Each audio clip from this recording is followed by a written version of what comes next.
Tercera parte. Capítulo 6. El hombre que llevaba la armadura de campo contrastaba grandemente con los otros que se hallaban en la sala de audiencias de Tirídades. Desde las grebas que le cubrían las botas de media caña hasta la cota de malla y la gola, su armadura era sencilla y de color oscuro, como para no reflejar la luz cuando iba de campaña.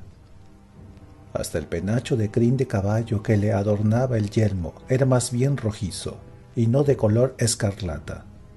Se trataba de Areánides, un capitán de caballería que había ido ascendiendo en su carrera sin la ayuda de ningún protector ni relaciones familiares.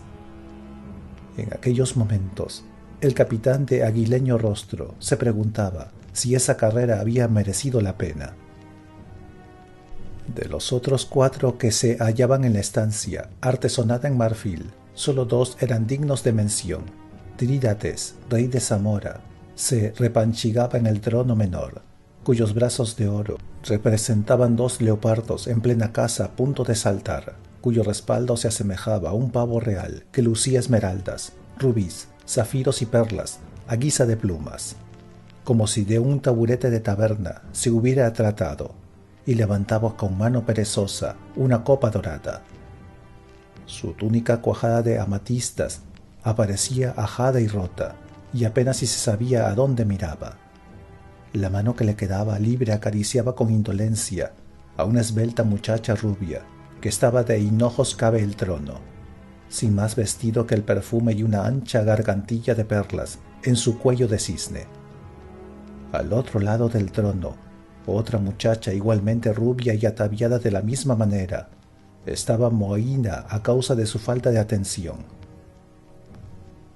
El otro hombre digno de ser mencionado, quizá más que el propio rey, estaba de pie a 3 pasos a la derecha del trono, canoso y encorvado, pero con la sagacidad escrita en su rostro marchito. Vestía una túnica carmesí adornada con oro, y el áureo sello de Zamora pendía en una cadena esmeralda de su cuello. Se llamaba Aeresus, y había heredado el sello tras la muerte de Malderes, el anterior consejero o jefe del rey, la noche anterior. «¿Sabe por qué se te ha llamado, capitán?», dijo Aeresus. «No, mi señor consejero», respondió Areánides con frialdad. El consejero le miró con expectación, hasta que por fin siguió hablando. «Puedo imaginarlo, por supuesto. Se trata quizá de algo relacionado con los sucesos de la noche pasada». «Muy bien, capitán. ¿Y alcanzas a imaginar por qué te hemos elegido a ti y no a cualquier otro?» «No, mi señor consejero. Y en verdad no tenía en este caso ni el más mínimo amago de una idea». Había vuelto a la ciudad aquella misma mañana, poco después del amanecer, tras cumplir con su servicio en la frontera cotia. Aquel destino era ingrato, pero ¿qué podía esperar un hombre que no contaba con ningún protector? «Has sido elegido porque, durante todo este último año, has estado fuera de Chadizar». Areánides parpadeó, y el consejero soltó una risita, cuyo sonido se asemejaba al de un manojo de ramillas que se rompen. «Veo tu sorpresa, capitán, aunque la escondas tan bien. Este último rasgo es admirable en un militar. Como no estuviste en la ciudad, no pudiste tomar parte en ninguna conspiración, ni conjurarte con esos que servían en palacio la pasada noche». «¿Conspiración?», exclamó el capitán. «Disculpadme, mi señor, pero la guardia del rey siempre ha sido leal al trono». «La lealtad para con los camaradas también es conveniente en un militar, capitán». La voz del consejero se endureció. «Pero no la lleves demasiado lejos. Ahora mismo, los que prestaron servicio aquí la noche pasada están siendo interrogados». Areánides sintió el sudor que le empapaba el pecho. No tenía la menor intención de compartir con aquellos hombres la atención de los torturadores del rey. «Mi señor sabe que siempre he sido un soldado leal». «Esta mañana he estudiado tu hoja de servicios», dijo lentamente Aeresus. «Tu regreso a la ciudad en esta coyuntura ha sido como una señal de Mitra. Estos son tiempos aciagos, capitán». «Sus cabezas», escupió inesperadamente el rey. Su cabeza se balanceaba torpemente entre el capitán y el consejero. Aranides se dio cuenta, con sorpresa, que había olvidado la presencia del monarca. Quiero sus cabezas clavadas en picas, a Eresus. Me robaron el tributo que me mandó Yildiz. Me robaron mis bailarinas. Tirídates sonrió vagamente a la joven esclava y volvió bruscamente la mirada hacia Aranides. Vas a traérmelas, ¿me oyes? Las muchachas, los medallones, el cofre y las cabezas. Las cabezas. Eructando, el rey se dejó caer cual palurdo borracho. Más vino, musitó. La joven rubia salió disparada y volvió enseguida con una vasija de cristal en la mano y una sonrisa aduladora en los labios. El capitán sudaba todavía más que antes. Todos sabían que Tirídates era un borracho, pero haberlo presenciado no podía hacerle ningún bien. Por supuesto, capitán, el insulto al honor del soberano es nuestra principal preocupación, dijo Eresus, mientras miraba con cautela al rey, que hundía la cara en la copa de vino. Desde una perspectiva más amplia, sin embargo, lo que debemos considerar es que el palacio fue allanado y el consejero jefe del rey asesinado. Mi señor consejero cree que este fue el móvil principal y lo demás un mero pretexto. El consejero le miró con astucia. Tú tienes sesos, capitán. Quizá también tengas apuro. Sí, no podría ser de otra forma. Alguna potencia extranjera deseaba la muerte del consejero jefe por alguna razón de interés propio. Quizá se trate del propio Yildiz. Sueña con crear un imperio y Malderes había desbaratado a menudo esos planes. Eresus se tocó, meditabundo, el sello que llevaba en el pecho. En todo caso es dudoso que Yildiz, o el responsable quienquiera que ésta sea, enviara a sus propios hombres a palacio. Uno de los que estábamos interrogando dijo el nombre de Halcón Rojo antes de morir. Esa mujer solo se dedica al bandidaje, mi señor consejero. Y los hombres suelen desbarrar en el momento de la muerte. Pero aunque solo se dedique al bandidaje, esa mujer se atrevería a mucho por oro, y no tenemos nada más para empezar a buscar. Hasta que uno de esos de los que estamos interrogando ahora empiece a hablar. Por la frialdad de su voz podía adivinarse que los interrogatorios seguirían hasta que muchos de aquellos hombres hubieran hablado. Aranides se estremeció. Tú, capitán, partirás con 2 escuadrones de caballería y darás caza a ese halcón rojo. Acósala hasta derribarla y tráela encadenada. Pronto descubriremos si tuvo algo que ver con este asunto. Aranides respiró hondo. Mi señor consejero, he de tener alguna idea de dónde buscar. Esa bribona se mueve a lo largo y a lo ancho del país. Por incongruente que parezca, a una de las esclavas se le escapó una risilla. Tirídates agarraba con sus arpas la cabeza de ambas y las oprimía contra su pecho. El encorvado consejero miró de reojo al rey y frunció por un momento los labios. Hoy mismo antes del alba, capitán, un supuesto grupo de peregrinos partió de Chadizar por la puerta de las 3 espadas. Creo que estos eran en realidad los hombres del Halcón Rojo. Saldré antes de 1 hora, mi señor consejero, dijo Aranides al tiempo que hacía una reverencia. Sospechó que los guardias de la puerta se hallarían entre los que estaban siendo interrogados. Si me lo permitís, mi señor consejero, mi rey. Encuentra a esa mujerzuela, capitán, dijo a Eresus, y entonces serás tú quien pueda favorecer a otros. Le despidió con su mano descarnada, pero en cuanto el capitán se volvió para irse, Tirídates se puso en pie dando tumbos, inseguro, haciendo caer al suelo a las 2 esclavas de piel pálida. «Encuéntrame mis medallones», bramó el rey borracho. «Encuéntrame mi cofre y mis bailarinas. Encuéntrame los regalos que me mandó Yildiz, capitán, o decoraré una pica con tu cabeza. Ahora vete, vete». Con un sabor amargo en la boca, Aranides hizo otra reverencia y abandonó la sala de audiencias. El jardín de la casa alquilada por Imen Hatón era un lugar agradable. Una brisa fresca susurraba entre los árboles y combaba las flores de colores brillantes, pero poco placer le reportaba todo ello al mago.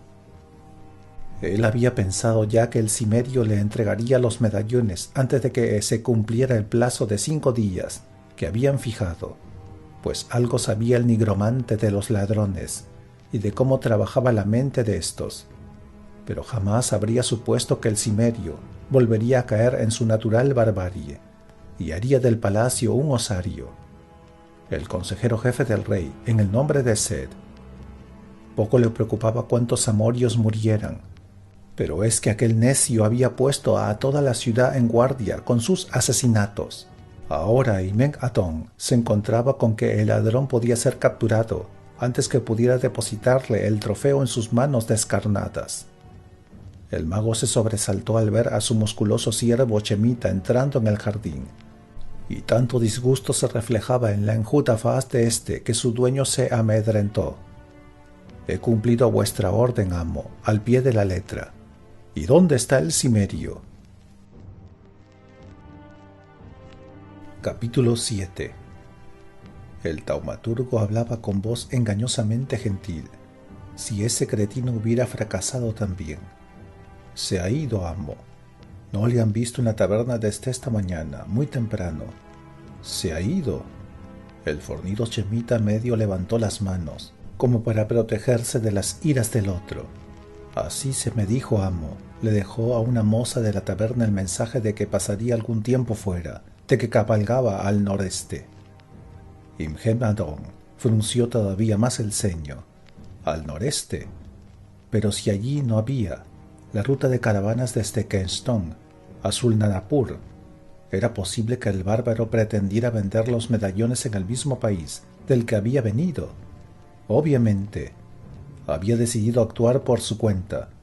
Pero, Seth, ¿por qué se había llevado a las bailarinas? Meneaba airado la cabeza, semejante a la de un buitre. Las razones del salvaje carecían de importancia. «Preparo ahora mismo caballos y acemilas para nosotros dos», ordenó. «Iremos al noreste. El cimerio pagará por su traición». El pozo de los reyes se hallaba a algunos días al noreste de Chalizar, rodeado por enormes bloques de piedra negra caídos, erosionados por la lluvia y por el viento. Según algunos, eran los restos de un muro, pero nadie sabía cuándo ni por quién podía haber sido construido éste, del mismo modo que nadie sabía a qué reyes podía haber pertenecido el pozo. Conan guió a su caballo por entre los bloques y los árboles enanos, hasta el pozo de mellada piedra, y desmontó. Al otro lado del pozo, bajo los árboles, 4 hombres morenos tocados con sucios kefiches les observaban con ojos negros, que no tardaron en volverse codiciosos hacia su caballo. Tiró del borde de su capa para que pudieran ver la espada, y bajó un cubo a las profundidades del pozo para sacar agua. Aparte de la capa, solo le cubría un taparrabos, pues le gustaba viajar ligero. Los 4 se acercaron entre sí, con oscuros susurros, sin dejar de mirarlo. Uno de ellos, que a juzgar por la deferencia que le mostraban los demás, debía de ser el líder, llevaba puesto una cota de malla herrumbrosa, y sus seguidores tan solo petos de cuero endurecido. Todos llevaban también cimitarras anticuadas colgando de la cadera, del tipo que un mercader de armas decente vende como chatarra. Tras ellos Conan vio una mujer desnuda y atada como un fardo, las muñecas y los codos amarrados tras la espalda, las rodillas bajo el mentón, los talones junto a las nalgas. Ella levantó la cabeza, echando atrás su oscura melena pelirroja, y le miró sorprendida con ojos verdes, acallada por un sucio jirón de ropa que hacía las veces de mordaza. Era la adivina. Conan vació el cubo en un hoyo que la erosión había cavado en la roca para que su caballo pudiera abrevarse, y luego llenó otro para él mismo. La última vez que había ayudado a la mujer, ésta no había tenido para él ni siquiera la gratitud de advertirle del ataque de los 2 iransnistianos. Además, tenía que encontrar a Belita. Se echó agua a la cara, aunque bien poco le alivió aquello del calor del desierto, y se vació el resto del cubo sobre la cabeza. Los 4 hombres parloteaban. Hasta entonces les había seguido la pista a los peregrinos interrogando a cuantos transeúntes permitían que un hombre armado del tamaño de Conan se les acercara. Las pistas halladas eran motivo suficiente para seguir aquel camino, pero, durante el último día, solo había encontrado a un viejo que tras arrojarle rocas se había escondido entre unos espinos, y a un mozo que nada había visto. «Amigos, ¿ha pasado por aquí algún grupo de peregrinos?», dijo al tiempo que sacaba otro cubo lleno de agua. Hombres embozados que montaban a caballo y llevaban también camellos. El jefe movía nerviosamente su afilada nariz. «¿Y qué ganaremos con haberlos visto?». «Algunas monedas de cobre, si podéis decirme dónde están». No había razón alguna para provocar a aquella pandilla. Como llevaba un día cabalgando, quizá en dirección distinta a la de aquellos hombres que buscaba, no tenía tiempo que perder matando buitres. Sonrió con simpatía. «Si tuviera plata u oro, no estaría aquí dando caza a unos peregrinos, sino en Chadizar bebiendo». Se secó las manos en la capa por la que pudiera pasar. «¿Y qué queréis tú de esos peregrinos?», quiso saber el hombre de nariz afilada. «Eso es asunto mío», replicó Conan, «y suyo. Las monedas serán vuestras si los habéis visto». «Bueno, en ese caso sí lo hemos visto», dijo el hombre de la nariz afilada, levantándose al tiempo que se sacudía el polvo de las manos. Se acercó a Conan con la mano extendida. «Veamos de qué color son tus monedas». Conan metió la mano derecha en la bolsa de cuero que llevaba en el cinturón, y la sonrisa del hombre de nariz afilada se volvió cruel. Una corta daga de hoja triangular acababa de aparecer en su puño. Con malvadas risas, los otros hombres echaron mano a sus cimitarras y corrieron hacia el cimerio para participar en la matanza. De inmediato Conan agarró el cubo con la mano izquierda y lo arrojó a la cabeza del hombre. La sangre y el agua salpicaron en todas direcciones. «No tengo tiempo», gritó. Sacó de su vaina la daga que llevaba en el antebrazo, y al instante la empuñadura de ésta rozó la garganta del primero de los asaltantes, y al mismo tiempo que la clavaba, Conan desenvainaba ya el sable. «Vel os atormente», saltó sobre el hombre que acababa de caer, que se aferraba con las manos empapadas de sangre a la daga que tenía clavada en la garganta. «No tengo tiempo para esto». Con un mandoble del gran sable el torso del tercer hombre cayó al suelo, por el que ya rodaba su cabeza. «No tengo tiempo, maldita sea». El último hombre blandía la cimitarra en alto en el momento en que Conan, agarrando su arma con ambas manos, la hundió en él, atravesándole el peto de cuero, el pecho y el espinazo. Empañados sus ojos negros, el hombre cayó a un lado con las manos aún en alto. Conan puso el pie sobre su peto de cuero y extrajo la espada, limpiándola luego con el deslucido keife del cadáver antes de envainarla. La daga también fue expulsada de su residencia temporal en el cuello del forajido, y la limpió del mismo modo.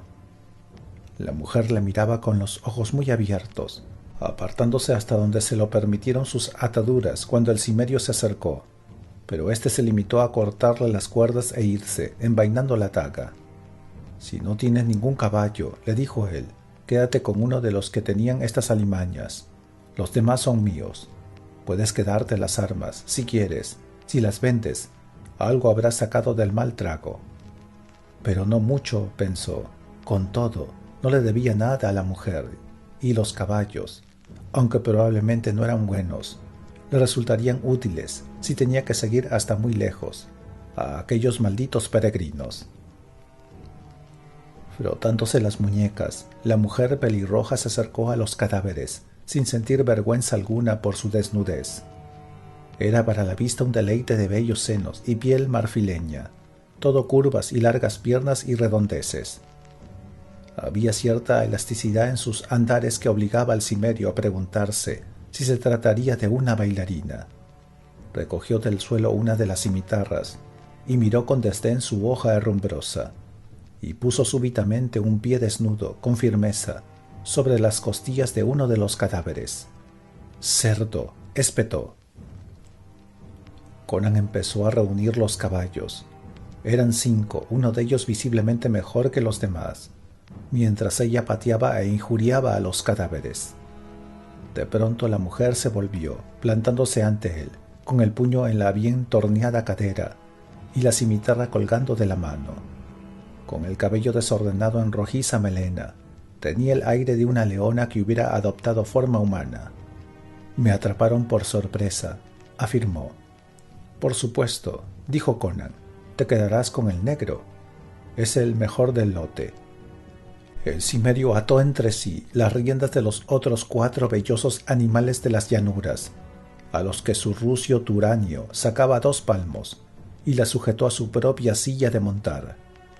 «Será mejor para ti que regreses sin demora a Chadizar. Es peligroso para una mujer sola andar por aquí. ¿Cómo es que se te ocurrió intentarlo?» Ella dio un paso hacia él con brusquedad.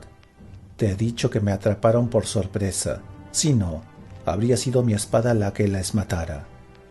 Y yo te he contestado que por supuesto no puedo llevarte conmigo a la ciudad. Estoy siguiendo el rastro de unos hombres que se llevaron algo que me pertenece». Un rugido de pantera le dio la alarma y se echó al suelo entre los caballos, evitando por los pelos que la hoja curva de la mujer le decapitara. «Ojalá Derqueto te lleve consigo», dijo, mientras le asestaba un mandoble debajo del vientre de un caballo. Él rodó sobre sí mismo, y la espada se clavó tan solo en la tierra compacta donde había estado la cabeza del cimerio.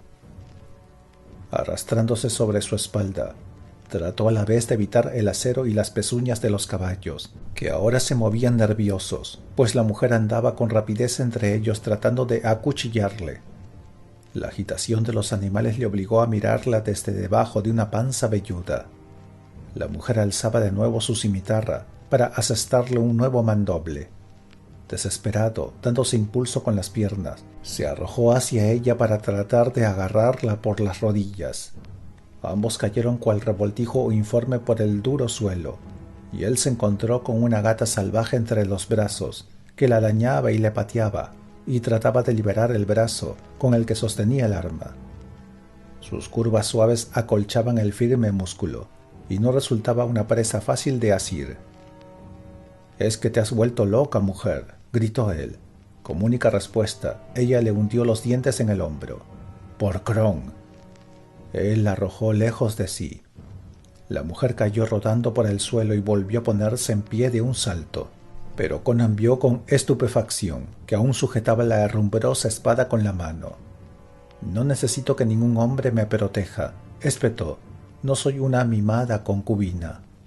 «¿Y quién ha dicho que lo seas?», rugió él.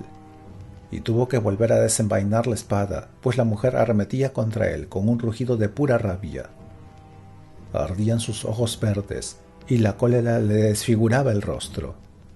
Él alzó la espada para parar el golpe.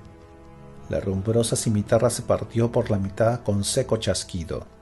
Ella miró, incrédula, la empuñadura sin hoja que le había quedado en la mano. Casi sin que mediara pausa alguna, la mujer le arrojó la inútil empuñadura al rostro, y se volvió y salió corriendo hacia los cadáveres, que habían quedado al lado del pozo. Sus armas debían de hallarse junto a ellos todavía. Conan la persiguió, y cuando ella se agachó para recoger otra cimitarra, él la golpeó con el plano de la espada en el tentador blanco que la mujer le ofrecía. Ella se incorporó ahogando un chillido al sentir el chasquido del acero que le azotaba las redondeadas nalgas. Avanzó agitando los brazos. El pie le resbaló en un charco de sangre, y chillando, cayó de cabeza al pozo por encima del tosco brocal. Conan corrió a sujetarla. Su enorme mano agarró carne, pero el peso de ella le arrastró y metió la cabeza en el pozo hasta las axilas. Entonces vio que estaba sosteniendo a la moza pelirroja por un tobillo, y que ésta colgaba cabeza abajo. Una perspectiva interesante, pensó. «Derqueto te lleve consigo», aullaba. «Súbeme, cachorro sin madre». «En Chadizar», le dijo él en tono familiar, «yo te salvé de una paliza. Me llamaste muchacho bárbaro. Dejaste que un hombre casi me decapitara, y te fuiste sin darme siquiera las gracias. hijo de un camello apestado, retoño de una prisión de esclavos, súbeme. Veamos, siguió diciendo él como si no la hubiera oído. Te salvé sin duda alguna de ser violada, quizá de que te vendieran como esclava, o quizá te hubieran degollado una vez se hartaran de ti. Ella se movió violentamente, y él se asomó todavía más al pozo para acercarla un pie más al fondo. Su chillido resonó en el cilindro de piedra, se quedó inmóvil. Tú no tenías ni la más mínima intención de salvarme, le dijo ella ásperamente, casi sin aliento. Te habrías largado dejándome sola si aquellos perros no te hubieran provocado. En todo caso, si yo me hubiera largado, o si esos perros me hubieran matado, ahora estarías preguntándote por tu precio en el mercado. —¿Y ahora quieres una recompensa? —dijo ella medio llorando. —Derqueto te maldiga, apestoso zoquete bárbaro. —Es la segunda vez que me llamas así —replicó él hoscamente—. Lo único que quiero de ti es un juramento por Derqueto, ya que no dejas de invocar a la diosa del amor y de la muerte. Jura que jamás volverán a proferir tus labios un insulto dirigido a mí, y que tampoco volverás a alzar una mano en mi contra. Velludo patán, bárbaro pisador de estiércol, ¿crees que tienes derecho a obligarme a...? Él la interrumpió. Mi mano está empapada de sudor. Yo que tú no esperaría mucho más. Es posible que tu pie se me escurra entre los dedos. La única respuesta fue el silencio. Y también es posible que me harte de esperar. Lo juraré. Su voz de pronto se tornó suave y sensualmente dócil. Súbeme, y te juraré de rodillas obedecerte en todo. Jura primero, replicó él. No querría tener que volver a echarte adentro. Además, me gusta lo que veo. Creyó haber oído un puñito que, llevado por la frustración, golpeaba la pared del pozo y sonrió. Simio desconfiado, masculló la mujer con toda su antigua ferocidad. Está bien, juro por Derqueto, que no volveré a proferir insultos dirigidos a ti, ni a alzar la mano en tu contra. ¿Estás satisfecho? Él la sacó del pozo y la dejó caer sobre el duro suelo. Se oyó un golpe sordo y un gruñido. Tú, se mordió el labio y le miró ferozmente desde donde estaba, en el suelo. No tenías por qué ser tan grosero, dijo con voz más calmada. En vez de responder, Conan se quitó el cinturón, arrojándolo junto al pozo con la vaina de la espada. ¿Qué estás haciendo? Hablaste de una recompensa. Se quitó el taparrabos. Como dudo que seas capaz de articular una sola palabra de gratitud, me cobraré la recompensa yo mismo. Así pues, al fin y al cabo, no eres más que otro de tantos violadores de mujeres, dijo ella amargamente. Eso ha sonado casi como un insulto, moza. Nada de violaciones. Basta con que digas no, y te irás de aquí tan casta como una virgen, por lo que a mí respecta. Se tendió sobre la mujer, y aunque ella le pegó puñetazos a los hombros y profirió todo tipo de infames maldiciones, no llegó a decir la palabra no, y muy pronto cambió la naturaleza de sus gritos, pues era una mujer crecida, y él sabía algo de mujeres. Después Conan volvió a ponerse sus ropas y sus armas, mientras ella buscaba entre los cadáveres algo con qué cubrirse. Decía que sus propios vestidos habían sido reducidos a jirones. Conan se fijó en que la mujer examinaba cuidadosamente las armas antes de elegir una esta vez, pero poco le había importado volverle la espalda una vez ella la llevara el cinto. Antes, cuando había avergonzado las piedras con sus maldiciones, no había proferido ni una sola que se refiriese a él. Si había respetado su juramento entonces, lo respetaría ahora. Tras llenar de agua sus ordres de piel de cabra, saltó sobre la silla de montar. «Espera un momento», le dijo ella. «¿Cómo te llamas?» Se había puesto unos pantalones amarillos brillantes muy holgados y una túnica esmeralda que le marcaba tan solo los senos, y le quedaba asimismo holgada por el resto del cuerpo. Una cuerda de oro trenzada le sujetaba la melena pelirroja. Conan la había visto rebuscar en el bolso de uno de los cadáveres. Conan, dijo él, Conan de Cimmeria, ¿y tú? Me llamo Carela, le dijo ella con orgullo, y pertenezco a la tierra en la que en cada momento esté.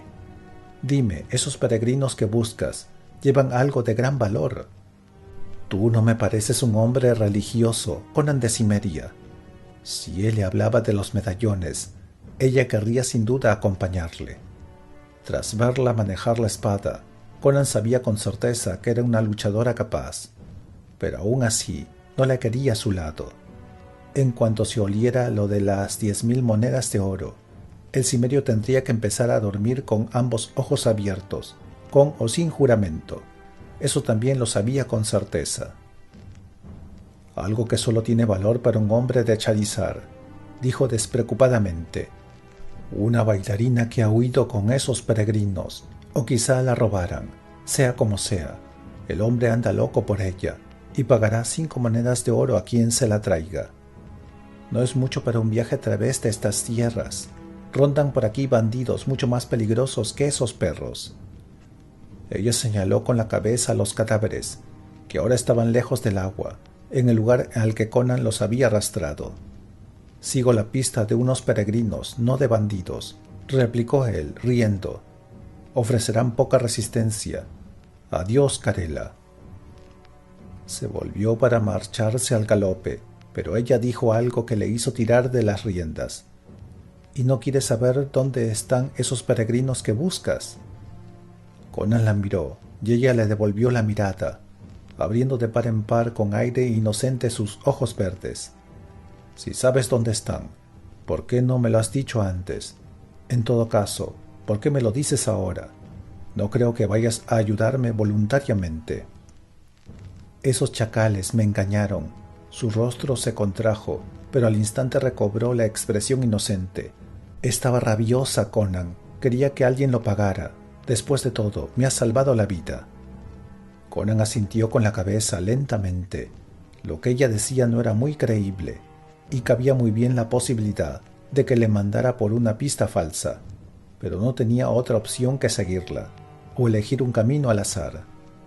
¿Dónde los viste? Iban hacia el norte, acamparon tras unos collados, te lo mostraré. Saltó encima sobre la silla de su gran caballo negro. Bueno, ¿quieres que te los muestre o te quedarás todo el día ahí sentado? Aparte de volver a arrojarla al pozo, no se le ocurría ninguna manera de hacerla hablar. Apartó la capa que le cubría para descubrir la empuñadura forrada en cuero de su espada y le indicó con un ademán que pasara adelante. «Tú guías», le dijo. «Ya sé por qué», dijo ella riendo mientras clavaba los talones en las costillas de su montura. «¿Te gusta lo que ves?» Él pensó con ironía que en efecto le gustaba, pero no pensaba quitarle un ojo de encima a Carela por si le traicionaba. Llevando tras de sí los caballos de los ladrones, la siguió. Fin de la tercera parte.